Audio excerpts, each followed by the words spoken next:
তোমাদের কেউ যদি উহুদের পাহাড় সমপরিমাণ স্বর্ণ আল্লাহর রাস্তায় দান করে, তো আল্লাহ নবী সাল্লাল্লাহু আলাইহি সাল্লামের সাহাবীদের কেউ সামান্য এক মুদ পরিমাণ অথবা তার চাইতেও কম পরিমাণ আল্লাহর রাস্তায় কিছু দান করলে সেটার যে পরিমাণ সওয়াব হবে, তোমাদের উহুদ পাহাড় সম পরিমাণ স্বর্ণের দানের সওয়াব ততটুকু হবে না।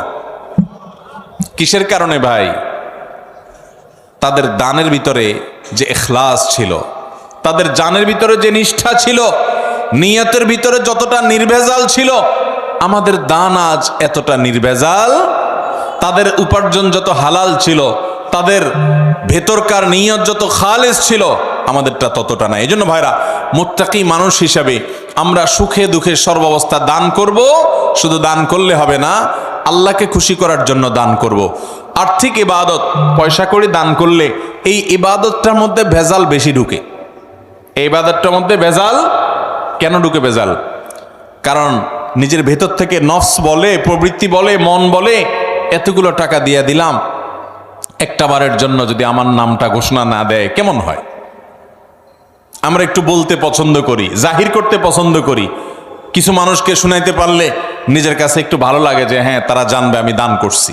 এই রোগটা আমাদের মধ্যে আছে না নাই? ভাইরা আমার, এটা কোনো ভালো গুণ না। হ্যাঁ, কোনো ব্যক্তি যদি প্রকাশ্যে দান করে, মজলিসে দাঁড়াইয়া 50,000 1 লাখ টাকা কোনো ভালো কাজে দিবে নিয়ত করেন, তার উদ্দেশ্য থাকে যে আমার এটা শুনে আমার বন্ধু বান্ধব অনেকে আছেন, তারাও অগ্রসর হবে, তাহলে সেটা ভালো।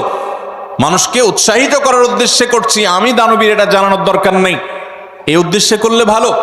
কিন্তু ভাইরা আমার, কিছু দান থাকতে হবে যেই দানগুলো আমি জানি, আমার রব জানেন, আমার স্ত্রীও জানেন না, আমার বন্ধু বান্ধবও জানেন না, মা বাপও জানেন না, ছেলে মেয়েরাও জানে না।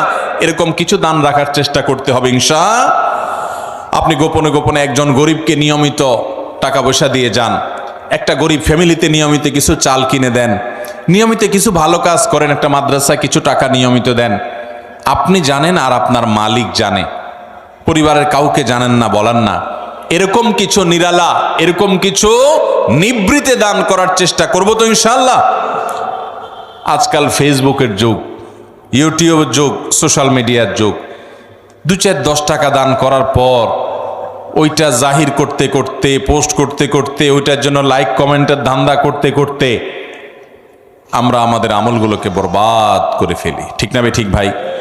অতএব সুখের সময় দান তো অনেকেই করে, দুঃখে কষ্টের সময়, টানাটানের সময় আমরা দান করব তো ইনশাআল্লাহ। যতটুকু আছে ওখান থেকে কষ্ট করে দান করব। অনেক সময় কষ্টের সময়ের 10 টাকা সচ্ছল সময়ের 10,000 টাকার চাইতে বেশি উত্তম হতে পারে।